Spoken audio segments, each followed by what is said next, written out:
And guys, it's been a great year in high school basketball, getting ready for the college basketball next year, the 2011-2012 season. The Oscars were just, last Sunday? So it's time to hand out our year-end awards. And we'll start off with things best announcement, which came from a guy we already talked about. Yeah, LeBron Nash was on national television. He has a nationwide audience. This is his moment to shine, and I love it. Look at the creativity with this thing. You have to have a lot of self-confidence to pull that off. That's just a kid having a great time with his announcement. Paul can do the six-shooters better than that, but everything else LeBron Nash is exceptional at. He's Yosemite Sam. Let's get it on. He's a cowboy. All right, let's talk about the breakout performer this year. I think Shabazz Muhammad had a great breakout performance. He scored a lot of points for Bishop Gorman. They had a big win against Long Beach Poly. The guy is really a tremendous small forward. And then there's Caton Reinhardt, who got a verbal commitment to USC. He played great at the City of Palms. He threw down 28 on Winter Park. He reminds me of Bobby Sura. He can handle, he can pass, and he's got a swagger about him, Dave, that he doesn't care about who the competition is. No, he doesn't. And he does things off the bounce that I think are important, and he's on the rise. He's going to head into this summer after Mater Dei season with some swagger, with knowing that he belongs now, and I think that's what his junior season did for him. And he did that also at Mater Dei in a game after a game that we televised on ESPN2, actually, and he had another great performance. And speaking of performances, how about the breakthrough performance of the year? Yeah. You know, what I like about Shannon Scott is I think his season lends credibility to the integrity of your high school season still means something. This is a leader of men and a kid who I think the structure of high school basketball and then collegiately will favor his game. He's not a guy who shows well in the camps or AAU settings all the time, but the more structure that is implemented, the better Shannon Scott was. I thought he was exceptional this year and a point guard who just skyrocketed up our charts. Played himself into a McDonald's and Jordan game. Tremendous leader. He's going to do a great job at Ohio State. And he's got some pretty good genes as well. His father, Charlie Scott, played for North Carolina, played in the NBA, won an NBA championship. All right, you mentioned this guy already, Paul. How about the best underclassman, so the best guy in the 2012 class? Well, it's got to be Shabazz Muhammad. Caton Reinhardt's a close second, but Shabazz Muhammad is electric. He's explosive, and he plays the game with a high motor. He threw down 37 points against Long Beach Poly. He helped them win against an undefeated team.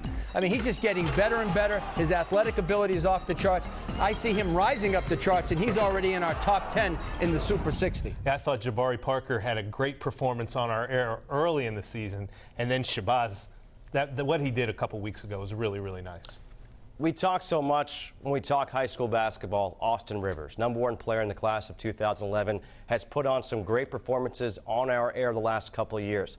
But he doesn't get the award this year. Somebody else, another guy who's a shooting guard. Paul, you've described him as the Ray Allen of high school basketball players. Performance of the year.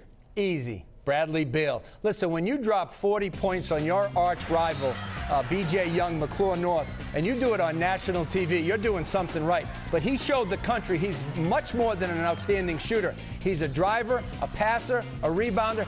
He is becoming a complete two-guard, and he's hard to stop, Dave. You can't have a better game than he had in a big situation like that. Packed out gym, games on TV. You talk about being on the stage and in the moment and fulfilling everything, delivering the goods. No question, Bradley Beal did that. With that performance, did he maybe close the gap between he and Austin Rivers at all?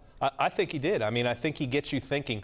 What that performance showed you was there was the offensive side, which was electric, and then there was the defensive component that he showed in that game. He had B.J. Young against him. He's chasing guys down on the break. Brad Beal, Paul, I think that you would agree that gap looks more narrow than it did 6 months ago. It closed, but to become #1, you have to drop 40 points for a couple of years, and Austin Rivers has been doing that since he was a freshman and sophomore. All right, he didn't drop 40 points in a game, but he had the best shot of the year, and this goes to a kid who helped St. Pat stay undefeated at the time. Yeah, this one is just, it's Cinderella-like.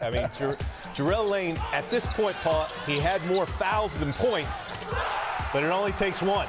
Well, the defense didn't guard him on the inbounds, and that's the most important person. The guy who inbounds the ball, he's going to get it back. He was wide open, and he made the shot of his lifetime. If you're going to make one bucket all year long, clock winding down, City of Palms television game, Wow. And you That think was it would just be a Michael moment. Gilchrist or Derek Gordon. That was St. Patrick's first ever City of Palms championship. They've had Kyrie Irving on their team. They've had some great players. Jarrell Lane going to UMBC.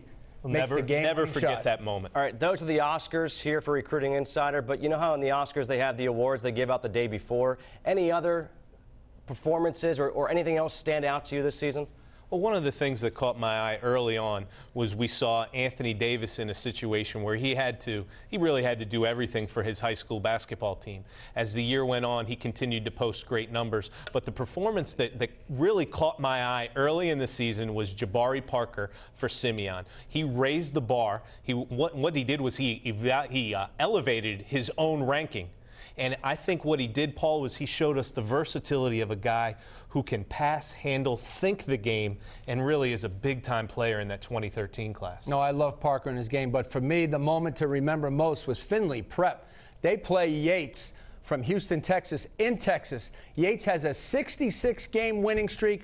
Findlay Prep goes in there and gets the W. Mike Kabongo, Nick Johnson, Amir Garrett. I know that's Jason Williams' favorite guy, Amir Garrett. He wanted us to put him in the top 100, and we did. But Findlay Prep, big performance in Texas. I got one more for you.